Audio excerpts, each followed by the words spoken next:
தமிழ் திரையுலகில் பிஸியான நடிகராக வலம் வருபவர் ஜெயம் ரவி. இவர் சோலோ ஹீரோவாக நடித்த படங்கள் தொடர்ந்து பிளாப் ஆகி வருகிறது. அண்மையில் தீபாவளி பண்டிகைக்கு இவர் நடிப்பில் வெளிவந்த பிரதர் திரைப்படம் கூட படுதோல்வியை சந்தித்தது. இதனால் ரூட்டை மாற்றி உள்ள ஜெயம் ரவி முதன்முறையாக வில்லனாக நடிக்க கமிட்டாகியுள்ளார். அதுவும் சிவகார்த்திகேயனுக்கு வில்லனாக நடிக்க உள்ளார் ஜெயம் ரவி. இப்படம் குறித்து அறிவிப்பு விரைவில் வெளியாக உள்ளது. இப்படத்தை சுதா கொங்கரா இயக்க உள்ளார். இது நடிகர் சிவகார்த்திகேயனின் 25வது படமாகும். இப்படத்தில் சிவகார்த்திகேயனுக்கு ஜோடியாக தெலுங்கில் சென்சேஷனல் நாயகியாக இருக்கும் ஸ்ரீலீலா நடிக்க உள்ளார். மேலும் நடிகர் அதர்வா இப்படத்தில் முக்கிய கதாபாத்திரத்தில் நடிக்க உள்ளார். இப்படத்திற்கு ஜிவி பிரகாஷ் குமார் இசையமைக்க உள்ளார். இப்படத்தின் படப்பிடிப்பு அடுத்த ஆண்டு தொடங்கும் என எதிர்பார்க்கப்படுகிறது.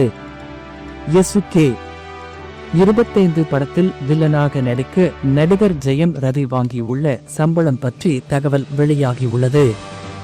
அதன்படி இப்படத்திற்காக அவர் மொத்தமே 20 நாட்கள் தான் கால்ஷீட் கொடுத்துள்ளாராம்.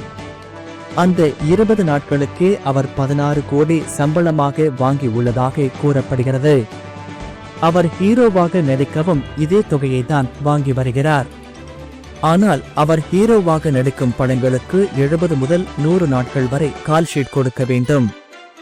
ஆனால் வில்லனாக வெறும் 20 நாட்கள் நடிக்க அவருக்கு அதே அளவு சம்பளம் கிடைத்துள்ளது ஜாக்பாட் தான்.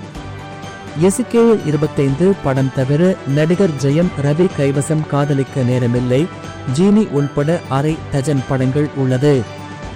இதில் காதலிக்க நேரமில்லை திரைப்படத்தை கிருத்திகா உதயநிதி இயக்கியுள்ளார். ஏஆர் ரகுமான் இசையமைத்துள்ள இப்படம் வருகிற டிசம்பர் 20 திரைக்கு வரவுள்ளது. அதேபோல் ஜெயம் ரவி நடிக்கும் ஜீனி படம் ஒரு பேங்கசி கதையம்சம் கொண்ட படமாக தயாராகி வருகிறது. இப்படத்தை புதுமுக இயக்குனர் இயக்குகிறார். வேல்ஸ் நிறுவனம் இப்படத்தை தயாரிக்கிறது. அடுத்த ஆண்டு இப்படம் திரைக்கு வரவுள்ளது.